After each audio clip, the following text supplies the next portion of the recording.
బంగాళాఖాతంలో అల్పపీడనం ఉప్పాడ తీరంపై తీవ్ర ప్రభావం కనిపిస్తోంది. అల్లకల్లోలంగా సముద్రం కనిపిస్తోంది. ఎగసిపడుతున్నాయి తీరంలో కెరటాలు. అలల తాకిడికి రోడ్డు కోతకు గురవుతోంది. తీవ్ర ఇబ్బందులు పడుతున్నారు వాహనదారులు. బంగాళాఖాతంలో ఏర్పడ్డ ఈ అల్పపీడన కారణంగా ఏపీలో విస్తారంగా వర్షాలు కురుస్తున్నాయి. 2 రోజులుగా వాన పడుతోంది. భారీ వర్షాల కారణంగా పలు జిల్లాల్లో జనజీవనం స్తంభించిపోయింది. రోడ్లపై నీరు చేరడంతో రాకపోకలకు తీవ్ర అంతరాయం ఏర్పడింది. ప్రజలు అవస్థలు పడుతున్నారు.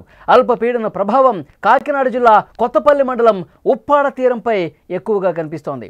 సముద్రం అల్లకల్లోలంగా మారిన పరిస్థితి ఉంది. కెరటాలు ఏ విధంగా ఎగసిపడుతున్నాయో మీరు స్క్రీన్ మీద కూడా చూస్తున్నారు. అలల తాకిడికి రహదారి కోతకు గురవుతోంది. ఉప్పాడ కాకినాడ బీచ్ రోడ్డును తాగుతున్నాయి. దీంతో కొత్తపట్నం సుబ్బంపేట మధ్య బీచ్ రోడ్డు కోతకి గురి కావడంతో వాహనాల రాకపోకలకు కూడా అంతరాయం ఏర్పడుతున్న పరిస్థితుంది. బీచ్ రోడ్డుకు రక్షణగా ఏర్పాటు చేస్తున్న రాళ్లు కెరటాల ధాటికి సముద్రంలో కొట్టుకుపోతున్నాయి. మాయాపట్నం సౌరాడపేట మత్స్యకార ప్రాంతాల్లో కెరటాలు ఇళ్ల ముంగిట్లోకి దూసుకొస్తున్నటువంటి పరిస్థితి ఉంది. చాలా స్పష్టంగా మీరు చూస్తున్నారు. రోడ్డు ఏ విధంగా కోతకు గురైంది, రోడ్డు మొత్తం ఏ విధంగా కొట్టుకుపోయిందో కూడా చాలా స్పష్టంగా చూడొచ్చు.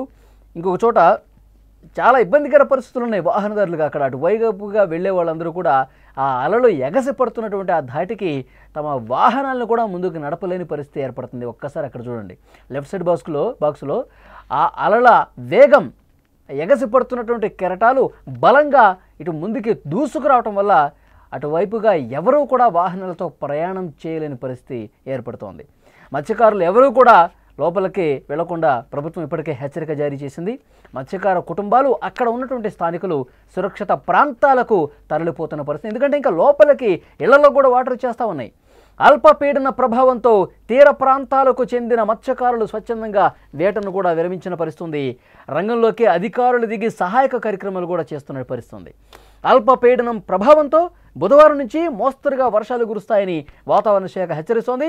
కృష్ణా, శ్రీకాకుళం, విజయనగరం, మన్యం, అలాగే అల్లూరి సీతారామరాజు జిల్లా, పశ్చిమ గోదావరి జిల్లా, ఏలూరు, ఎన్టీఆర్, గుంటూరు జిల్లాల్లో కూడా భారీ వర్షాలు కురిసే అవకాశం ఉందని వాతావరణ శాఖ చెప్పింది. ఇక మిగతా జిల్లాల్లో కూడా తేలికపాటి వర్షాలు, ఒక మోస్తరు వర్షాలు పడతాయని చెప్పుకొస్తున్నారు. సముద్ర తీరం వెంబడి 40 నుంచి 60 కిలోమీటర్ల వేగంతో ఈదురుగాలులు వీస్తాయని స్పష్టం చేశారు. ఈ మేరకు మత్స్యకారులు ఎవరూ కూడా చేపల వేటకు వెళ్లడం లేదు. వినాయక చవితి సందర్భంగా గణేష మండపాల నిర్వాహకులు జాగ్రత్తలు తీసుకోవాలని కూడా సూచన చేసినటువంటి పరిస్థితి ఉంది. విజువల్స్లో మీరు చూస్తున్నారు. ఉప్పాడ బీచ్, అక్కడ ఉప్పాడ దగ్గర అక్కడ ఆ ప్రాంతంలో సముద్రపు అలల తాకిడికి, ఆ కెరటాల ఉధృతికి పరిస్థితి ఒక్కసారి మీరు చూస్తున్నారు. వాహనాలు ఎంత నెమ్మదిగా వస్తున్నాయి చూడండి. రోడ్డు మొత్తం కొట్టుకుపోయింది. అక్కడున్న రాళ్ళు కూడా పూర్తిగా ధ్వంసమైన పరిస్థితి. పైనుండి రాళ్ళు ఆ అలల తాకిడికి, సముద్రం తాకిడికి మొత్తం కూడా లోపలికి రాళ్ళు కూడా కొట్టుకుపోతున్నాయంటే పరిస్థితి ఏ విధంగా ఉందో అర్థం చేసుకోవచ్చు. సరదాగా అటు పోదామని చాలామంది పోతూ ఉంటారు, కానీ అత్యంత ప్రమాదకర పరిస్థితులు కూడా సంభవించే అవకాశం ఉంది. ఆ అలలు ఒక్కసారి రోడ్డు మీదకి వచ్చి మనుషులను కూడా లోపలికి తీసుకెళ్లే పరిస్థితి. ఎందుకంటే పెద్ద పెద్ద రాళ్ళు కూడా ఆ వేగానికి, ఆ అలల వేగానికి మళ్ళీ వెనక్కి అలా వెళ్ళినప్పుడు వాటితో పాటు రాళ్ళు కూడా పోతున్నాయంట. మనుషులు అక్కడ ఒకవేళ ఉంటే కనుక వాళ్ళను కూడా తీసుకుపోయే ప్రమాదం ఉంది. కాబట్టి మీరు సరదా కోసమో లేకపోతే బీచ్ను చూద్దామనో అక్కడికి వెళ్ళొద్దు. ప్రమాదకర పరిస్థితులు ఉన్నాయి. సముద్రం ముందుకు వస్తుంది. ఉప్పాడ పరిసర ప్రాంతాల్లో, గ్రామాల్లో ఉన్నటువంటి వాళ్ళు కూడా తమ ఇళ్ళు ఖాళీ చేసి ఇంకా దూర ప్రాంతాలకు వెళుతున్నటువంటి పరిస్థితి ఉంది.